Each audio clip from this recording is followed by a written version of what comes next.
Allahumma salli wa sallim wa barik ala sayyidina Muhammad wa ala alihi wa sahbihi wa man tabi'ahum bi ihsan ila yaumiddin. Subhanaka la ilma lana illa ma 'allamtana innaka antal alimul hakim. Maha suci Allah, kami tidak memiliki ilmu apa-apa, hanya saja apa yang diberikan oleh Allah Subhanahu wa ta'ala. Segala sesuatu yang kita miliki sesungguhnya milik Allah, dan semestinya tidak boleh kita merasa memiliki, karena semua yang kita punya sesungguhnya milik Allah. Allah cuma titipkan. Apa itu nyawa kita, apa itu jasad kita, apa itu harta kita, apa itu ilmu, apapun yang kita sudah merasa punya, yang semestinya tidak boleh merasa memiliki kita. Ini bukan milik kita, tapi ini amanah, titipan. Nanti di hadapan Allah kita akan lihat diri kita, apakah kita orang yang menepati amanahnya atau yang mengkhianati amanah. Para jemaah sekalian, tuan-tuan, alhamdulillah, dalam izin Allah Subhanahu wa taala, ayah saya datang pertama kali ke Malaysia. Mudah-mudahan selalu datang, supaya saya kemarin doakan sampai saya berkata sama ibu saya di Madinah, supaya ayah saya senang dan selalu datang. Kalau terpaksa nikahin di sini boleh. Kata ibu saya, silakan. Yang penting dia baik, sehat, bahagia. Subhanallah. Alhamdulillah, syukurillah. Saya bangga sekali boleh dengan izin Allah datang lagi, dan insyaAllah pada tamu kita para imam, ubah, kemudian 3 budak kecil yang menghafal Al-Quran. InsyaAllah mereka tiba besok jam 1 siang.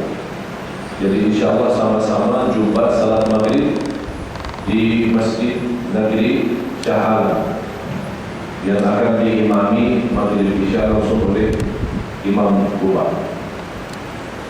Dan kita akan nampak 3 budak itu, subhanallah, adik-beradik. Yang pertama bernama Tabar, umurnya sekarang 7 tahun, sudah hafal 30 juz. Adiknya lagi bernama Yazid, umurnya sekarang 5 tahun, hafal 30 juz. Adiknya lagi yang perempuan bernama Zainah, umurnya sekarang 3 tahun. Sekarang umurnya 3 tahun, tapi subhanallah hafal 30 juz. Kami khusus mendatangkan mereka,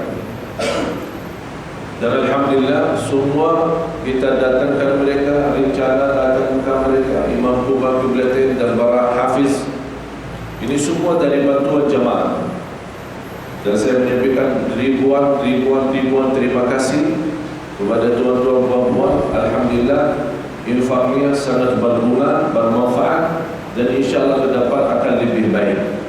InsyaAllah ke depan kita mendatangkan banyak para alim ulama, yang insyaAllah dalam berkahnya mereka, perjuangan kita bersama, insyaAllah Malaysia akan menjadi lebih baik ekonomi, lebih baik politik, lebih baik masyarakat, lebih baik sosial, lebih baik semua.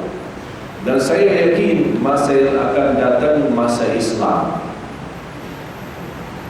Semua masing-masing sudah ambil masa, tapi yang akan datang banyak ciri-ciri, banyak tanda-tanda meyakinkan diri saya masa Islam itu akan muncul sekarang. Tidak lama lagi akan orang Islam terhormat, akan orang Islam diagungkan dan dimuliakan.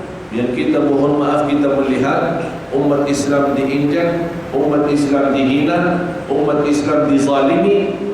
Tapi sebentar lagi ini semuanya habis, akan tersebar sebabnya Islam akan kembali bumi adil, akan kembali bumi ini menjadi makmur, akan terbukti wa ma arsalnaka illa rahmatan lil alamin.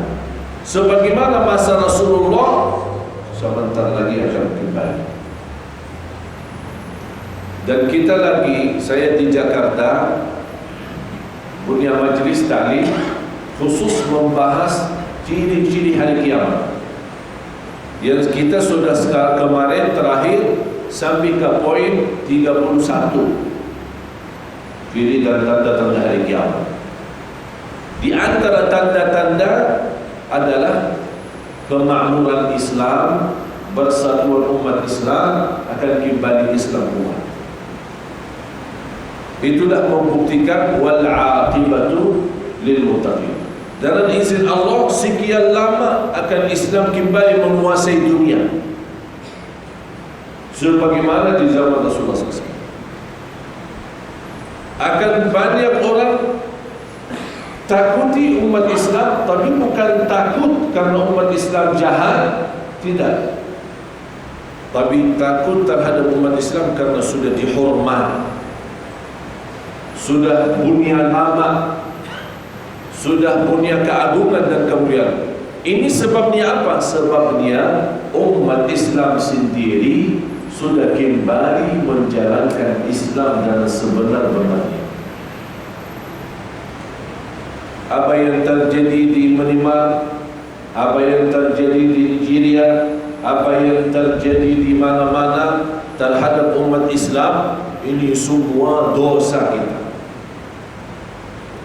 Tak ada kerajaan maupun pemerintah maupun negara pun, semua termasuk kita tanggung jawab.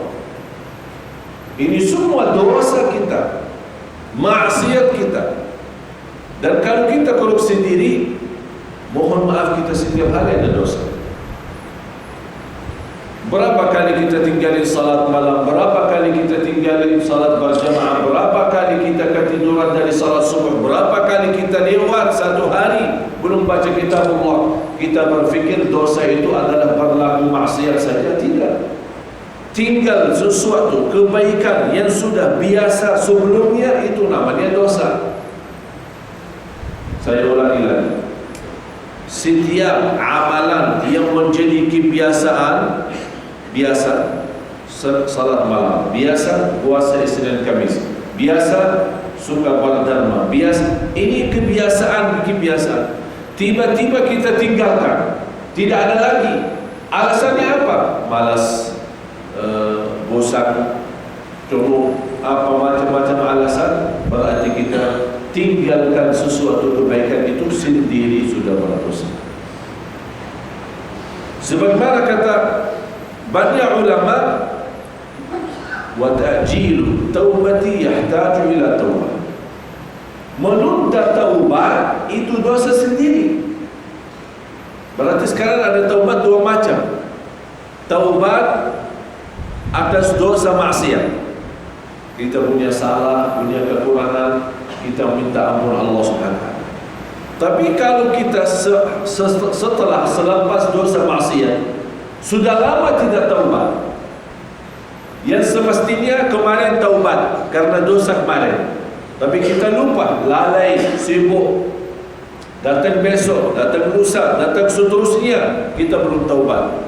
Baru habis itu kita nyesal, kita minta taubat, tapi sudah sekian lama dosa kita, dosa lalu.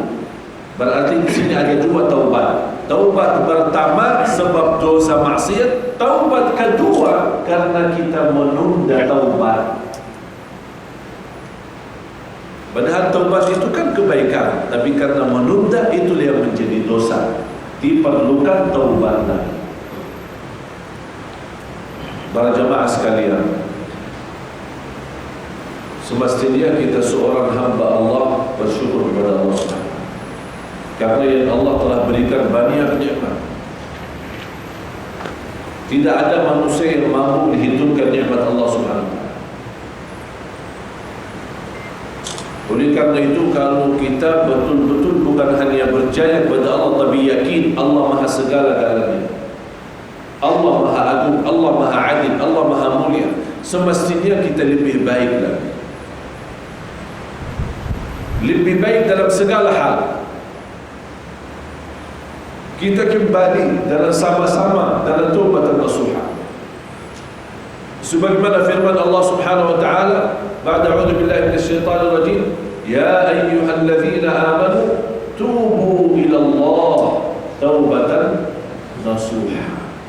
Nasuha artinya yang jujur, yang benar-benar, yang membuat rubah dalam kehidupan kita. Jadi lebih baik.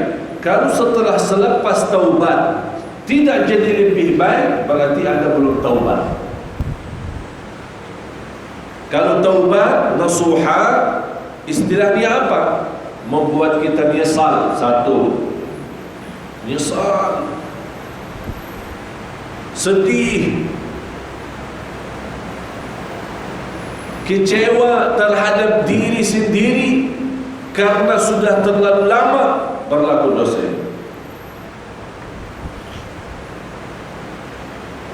Yang kedua dalam taubatan nasuha itu berazam tidak kembali lagi dosa itu,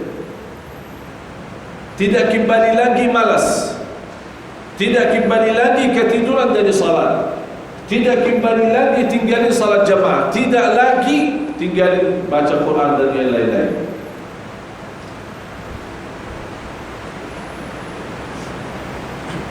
Dan kemudian dalam taubatan nasuha kita buka halaman baru, amalan lebih baik, lebih mantap, lebih mendekatkan diri kita kepada Allah. Safhatun jadidah ma'allah subhanahu wa ta'ala, halaman baru sama Allah dalam segala sikap kita, bicaraan kita, pandangan mata kita, langkah kaki kita, dan semua berubah. Jadi orang hati lebih lembut, tulus, ikhlas, mulia akhlaknya. Jadi membuktikan dalam taubatan nasuha kita ada perubahan, ada sesuatu baru, ada tambahan. Dan sebabnya taubatan nasuha kita terjamin masuk surga.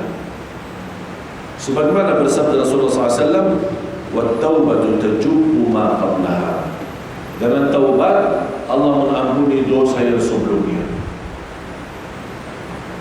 Semua dosa sebelumnya, besar kecil, terang-terangan maupun sembunyi, yang kita lakukan, yang kita lupakan, yang kita masih ingat, dalam taubatan nasuha yang jujur dan sungguh-sungguh, Allah ampuni semua. Bagi Allah soal ampunan itu kecil. Tuan-tuan, puan-puan, bagi Allah ampunan itu kecil.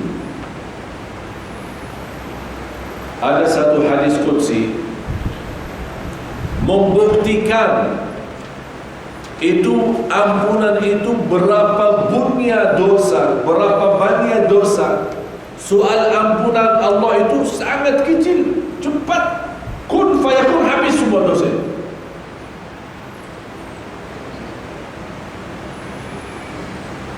Ya ibn Adam, law ataitani biqurabil ardi khataya thumma laqitani la tushrik bi shay'an la ataituka biqurabiha maghfirah. Wahai anak Adam, kalau datang hari kiamat membawa dosa, mohon perhatian. Wahai anak Adam, kalau kamu datang, ini hadis qudsi, kalau kamu datang menghadapiku, kata Allah, membawa dosa sepenuh bumi. Berapa luas bumi? Besar kan? Mau dari sini ke Kelantan saja boleh berjam-jam, boleh berhari-hari, belum sampai Kelantan, apalagi Arab, apalagi ujung dunia lagi. Berarti dunia sangat luas, sangat luas. Cuba bayangkan, mana ada manusia yang punya dosa sebanyak bumi? Tak ada.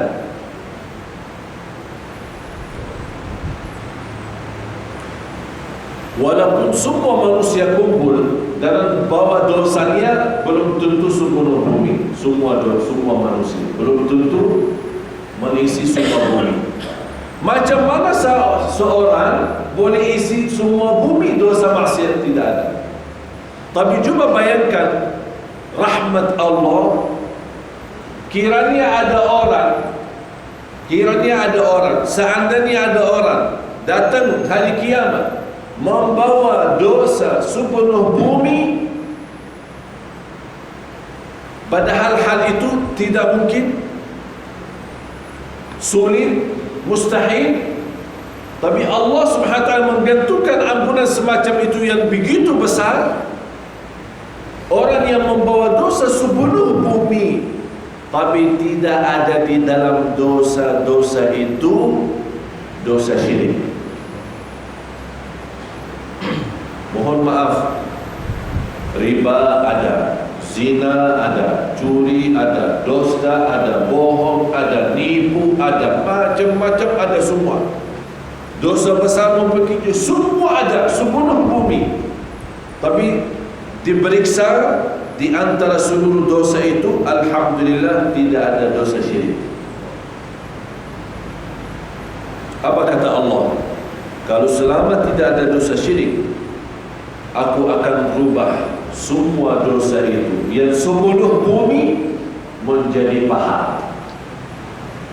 Jadi bukan hanya Allah ampuni dosa, menghapuskan, tidak. Allah hapuskan berapa dosa? 100 juta dosa, Allah hapuskan 100 juta, Allah gantikan menjadi 100 pahala. Subhanallah. Cuba lihat, bayangkan. Malu kita, malu Allah tawarkan ampunan yang dahsyat, ampunan yang segitu istimewa, malu kita sama Allah. Yang semestinya kita sadar, semestinya lebih malu, lebih mantap iman, lebih dekat kepada Allah Subhanahu wa ta'ala. Karena Allah, itulah Allah. Dan kita bersyukur memiliki Tuhan Allah, Tuhan kita yang maha baik, yang maha adil, yang maha kasih sayang.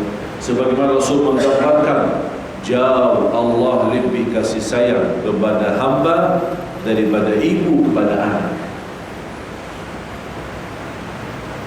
Tuan-tuan, puan-puan, semua sudah rasa bagaimana macam ibu sayang sama anak, betul tidak? Sudah rasa dahsyat sayangnya ibu sama anak. Tidak dapat makan sebelum anak makan, tidak dapat istirahat sebelum anak istirahat. Kalau anak dia pergi jauh, dia susah berfikir, susah tidur, karena dia bayangkan anaknya mau mana lagi. Anaknya jangan ada apa, di telefon tidak boleh aktif, tidak boleh dapat telefon, ditunggu dalam rasa sedih dan nangis. Ya Allah selamatkan. Begitu anaknya datang langsung beluk, langsung sedih, nangis. Dari mana? Di telefon susah telefon. Itu kenapa? Tanda kasih sayang. Beda, mohon maaf, beda kita lelaki sama ibu, beda. Kalau anak kita pergi, mungkin kita enak tidur, udah biarin pergi, pusing, biar istirahat sebentar. Tapi kalau anak, biarpun anak ibu itu, biarpun anaknya nakal, biarpun anaknya tidak turuti, biarpun anaknya tidak berbakti baik, tetap rasa kasih sayang itu tidak keluar. Dan itu persis cerita waktu terjadi sama Nabi Daud. Ada dua wanita, ada satu anak. Dua-duanya mengakui kepada Nabi Daud, ini anak saya. Kata ibu yang kedua, tidak, ini anak saya. Dulu belum ada macam alat. Sekarang ada alat, boleh beriksa, ini boleh tahu ini mana dia punya anak, mana yang benar, mana yang salah. Dulu mana ada alat. Habis diusahakan oleh Nabi Daud alaihissalam menyelesaikan masalah, Tak ada yang mau jujur. Akhirnya kata Nabi Daud alaihissalam, begini saja. Ini sekarang ada dua ibu. Biar tidak menjadi masalah, kita potong kita punya anak. Kita bagi dua, 50% bawah ini, 50% bawah ini. Jadi tanya, kamu mau bagian apa? Bagian atas atau bagian bawah? Ditawarkan. Ibu yang bohong mengakui dia punya anak, dia berkata, saya setuju. Tapi ibu yang benar, ibu anak itu, dia berkata, saya tidak setuju dan saya ikhlaskan dia bawa anak sendiri. Saya ikhlaskan. Kenapa dia ikhlaskan orang lain bawa? Lebih baik masih hidup biarpun jauh daripada dibagi dua. Di situ Nabi Daud, karena Nabi Daud orang Nabi yang cerdas, begitu dia melihat keputusan ibu, dia berkata, inilah ibu yang sebenarnya. Dibawakan anak, dikasih ke dia. Ketahuan siapa yang jujur, yang benar sama yang tidak. Begitulah kasih sayangnya ibu. Biar dia tidak dibunuhi anaknya, terbunuh, boleh diambil orang lain, tapi boleh dia selalu masih nampak, masih lihat dia masih hidup. Kata Rasulullah, Allah jauh lebih kasih sayang kepada hamba daripada ibu kepada anak. Sampai kalau masih kita ingat cerita Ashabul Ukhdud, waktu seorang raja membuat lubang yang segitu dahsyat besar, diisi dalam kayu bakar, kemudian melemparkan umat Islam, sampai Allah turunkan dan menceritakan kepada Nabi Muhammad sallallahu alaihi wasallam, was-samaa'i dzatil buruj wal yawmil maw'ud wa syahidin wa mashhud qutila ashabul ukhdud. Kenapa mereka dibunuh? Hanya karena satu, karena mereka beriman kepada Allah Subhanahu wa taala. Oleh karena itu, begitu mereka membuat diri, ditawarkan. Yang tidak mau murtad, yang tidak mau tinggalkan agama, akan dilempar dalam api. Semuanya kurban diri, lembar diri, lembar diri. Sampai ada satu, seorang ibu membawa anak kecil, masih disusui. Ini sekarang masalah berat. Ini api, ya, bukan kolam, ya, bukan kolam ikan. Api di bawah, terbakar habis, mati, yakin mati. Dia begitu bawa anak maju, mau lempar diri, dia berhenti. Muncul kasih sayang. Macam mana dia punya anak? Tapi dia tidak boleh tinggal, karena dia mau juga anaknya meninggal atas agama Allah. Tapi bagaimana supaya dia tetap yakin? Hampir dia mau murtad, hampir dia mau kembali. Dia berfikir, udahlah. Akhirnya dia mengangkat dia punya anak ke atas. Kenapa dia macam ini? Supaya kalau dilempar, yang kena api duluan ibu, bukan anak. Ibu yang kena duluan, terbakar habis, baru anak. Demi agama Allah. Begitu dia angkat anak ke atas, muncul rasa kasih sayang lagi. Mau maju, sebentar mundur, maju, mundur. Mulai dia nangis, semua karena anak, bukan karena diri sendiri, karena anak. Tapi subhanallah, karena di situ Allah jauh lebih kasih sayang. Biar mereka dilempar dalam api, tapi masuk ke surga Allah. Allah menjadikan anak boleh bercakap-cakap, padahal masih kecil.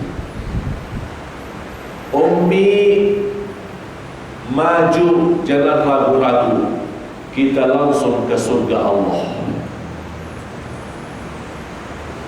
Baru dia maju dan melemparkan diri bersama anak. Saya ambil pelajaran yang begitu indah, segitu jauhnya dan kasih sayangnya ibu kepada anak. Oleh kerana itu jamaah sekalian, saya tutupi dengan 3 hal yang boleh dalam 3 hal itu mendapatkan kasih sayangnya Allah Subhanahu wa ta'ala.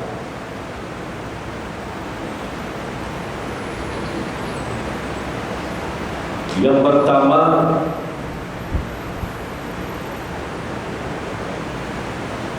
apapun yang kita pelajari, kita sampaikan. Walaupun sederhana, kita sampaikan. Apa itu bentuk amalan, apa itu bentuk zikir, apa itu bentuk nasihat, kita sampaikan. Kepada istri kita, anak kita, tetangga kita, kawan kita, sahabat kita, jauh dekat dimanapun, kita sampaikan.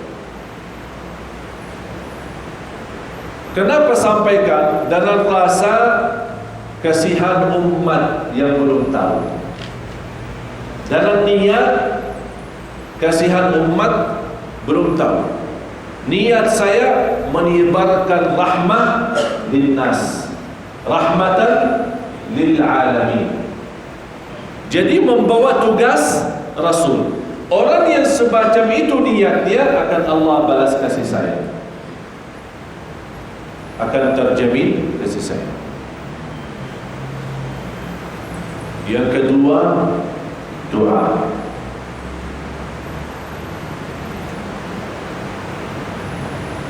Doa, khususnya doa di tengah malam.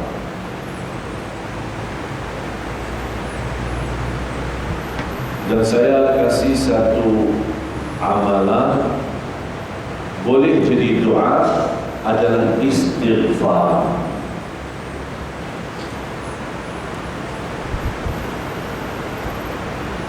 Istighfar yang terindah, sayyidul istighfar. Allahumma anta rabbi la ilaha illa anta khalaqtani wa ana 'abduka wa ana 'ala 'ahdika wa wa'dika mastata'tu a'udzu bika min syarri ma sana'tu abu'u laka bi ni'matika 'alayya wa abu'u bi dhanbi faghfir li fa innahu la yaghfiru dhunuba illa anta. Hafal belum? Belum. Saya kemarin di Brunei sudah bagi. Mudah-mudahan masih ada lebar. Kalau belum ada nanti kita tolong. Sudah saya bagi bahasa Arabnya sama terjemahan. Hadis ini sahih diriwayatkan Imam Bukhari. Barang siapa yang membaca doa ini, kemudian malam hari meninggal dunia, langsung masuk surga. Itu terjamin surga, tidak ada lain, langsung surga. Mari sama-sama. Cukup satu kali saja. Kita baca di pagi hari, lalu kita meninggal dunia, nanti petang masuk mana? Masuk surga. Mau meninggal belum? Biar saya doakan. Habis baca ini doa indah, baca doa meninggal masuk. Mau tidak? Yakin? Atau belum siap? Siap. Mau baca doa dan mau masuk surga tapi tak mau mati. Jangan mati dulu katanya. Surga mau, doa itu saya mau hafal, saya insyaAllah amalkan. Tapi mati jangan dulu, masih banyak urusan, belum selesai. Sama-sama. Allahumma anta rabbi la ilaha illa anta khalaqtani wa ana 'abduka wa ana 'ala 'ahdika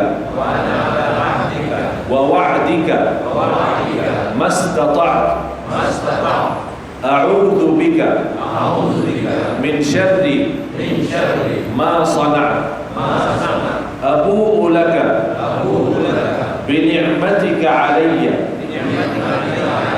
wa abu'u bidhanbi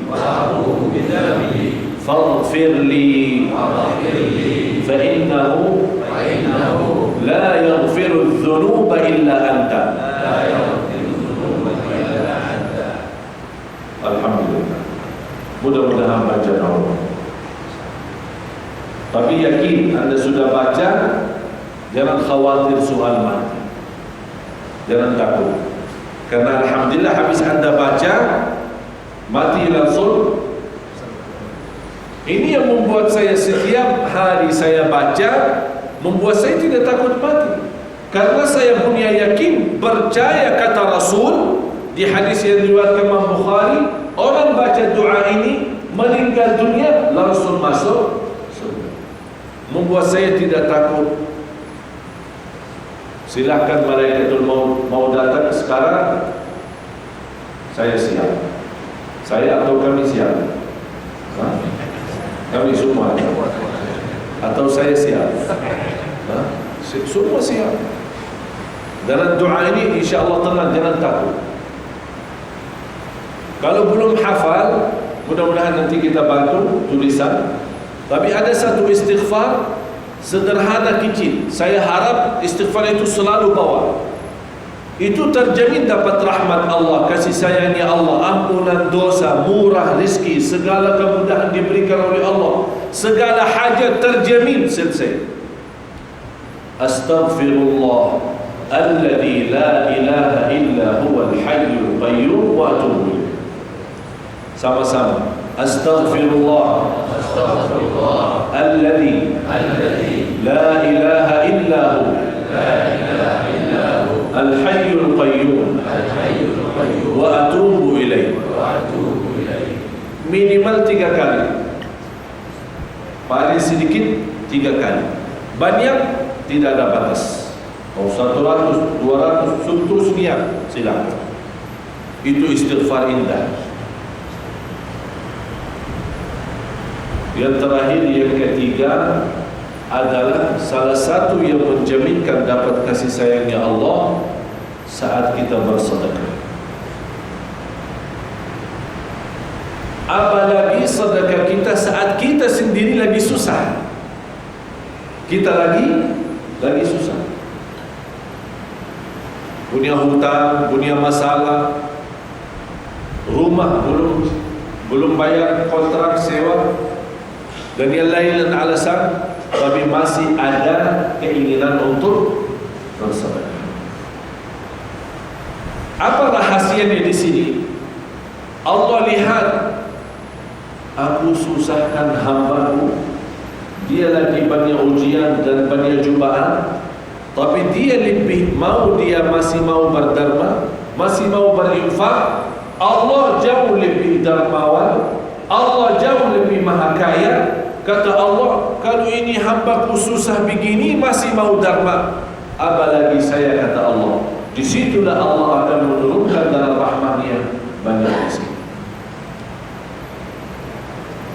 Dan insya Allah nanti pertemuan yang akan datang, saya akan memberikan bahasan rahasia, amalan-amalan rahasia yang mendatangkan rezeki. Amalan-amalan rahasia yang mendatangkan rezeki. Mudah-mudahan dalam 3 hal. Yang pertama adalah doa, yang kedua istighfar, yang ketiga infak dan sedekah. Nanti juga ada satu pertemuan besok subuh di mana? Subuh. Besok. Oh, Masjid Hasan. InsyaAllah besok di Masjid Hasanah saya bagi rahasia doa. Saya ada 3 cerita soal doa. Subhanallah, terbukti doa itu kun fayakun. Selesai. Saya bawakan 3 cerita yang amat dahsyat dan luar biasa istimewa. Mudah-mudahan apa yang tuan-tuan perempuan sudah belajar supaya mendapatkan kasih sayang dan rahmat Allah. Yang pertama kita sampaikan. Istri kita yang tidak dapat hadir, suami kita yang tidak hadir, anak kita, tetangga, sahabat, kerabat. Yang kedua, istighfar. Istilah lain doa. Doa di antara doa adalah istighfar. Apalagi istighfar di tengah malam sebelum subuh 30 menit kita duduk beristighfar. Saat kita beristighfar, ingat dosa-dosa maksiat kita. Disitulah Allah akan memberikan kasih sayang yang begitu dahsyat. Yang ketiga, yang terakhir adalah berinfak dan bersedekah. Mudah-mudahan tuan-tuan yang dimuliakan Allah Subhanahu wa taala, apa yang saya sampaikan mudah-mudahan berguna, bermanfaat, diberikan oleh Allah kekuatan lahir batin agar insyaallah mampu mengamalkan, mampu menyampaikan ke orang lain, karena begitulah manfaatnya banyak. Bukan hanya kita sendiri amalkan, tapi boleh kita bagi manfaat bagi orang lain agar termasuk orang yang dicintai Allah yang selalu berguna bagi orang lain. Amin ya rabbal alamin. Bismillahirrahmanirrahim. Alhamdulillahirabbil alamin. Allahumma salli ala Muhammad wa ala ali Muhammad. Allahumma ij'al majlisana hadha shahidan lana la shahidan alaina. Infa'na bima 'allamtana wa 'allimna ma yanfa'una wa zidna 'ilman wa tuqa. اللهم إنا نسألك من أهل العلم العاملين بما نقول. اللهم اجعلنا ممن يستمع القول فيتبع أحسنه. Ya Allah ya Arhamar Rahimin, jadikan majlis kami di pagi hari ini menjadi saksi baik bagi kami di hadapan-Mu ya Allah, menjadi bermanfaat, berguna bagi kami dunia akhirat ya Dzal Jalali wal Ikram. Menambah ilmu kami, menambah iman kami, menambah kewawasan kami. Ya Allah, pelihara dan lindungilah kami dalam sisa umur kami, agar kami mendapatkan kebahagiaan, keselamatan dunia akhirat. Akhiri hayat kami dalam husnul khatimah. Ya Allah, bagaimana Engkau berikan kepada kami kemudahan sama-sama jumpa di surah Al-Ihsan ini. Ya Allah, berilah kepada kami kemuliaan jumpa lagi di surga-Mu ya Allah, di surga-Mu ya Allah, bersama orang tua kami, bersama orang tua kami ya Rahman Rahimin, bersama orang tua kami ya Rahman Rahimin. Ya Allah, ampunilah orang tua kami, sayangi orang tua kami, jadikan orang tua kami mulia di sisi-Mu dunia akhirat ya Rabbal Alamin. Ampuni saudara kami muslimin, muslimat, mukminin, mukminat yang hidup maupun yang telah wafat. Ya Qadiyal Hajat, Ya Qadiyal Hajat, Ya Qadiyal Hajat, kabulkanlah segala hajat kami, hajat lahir batin, hajat dunia akhirat, khususnya jamaah yang hadir di saat ini ya Rabbal Alamin. Rabbana atina fid dunya hasanah wa fil akhirati hasanah wa qina adzaban nar. Wa sallallahu ala sayyidina Muhammad wa ala alihi wa sallam. Walhamdulillahi rabbil alamin. Akhirul kalam, billahi taufiq wal hidayah. Mohon maaf kurang lebihnya. Subhanallahumma wa bihamdihi, asyhadu an la ilaha illa anta, astaghfiruka wa atubu ilaik. Saya ingatkan hari ini Jumat, berbanyak salawat.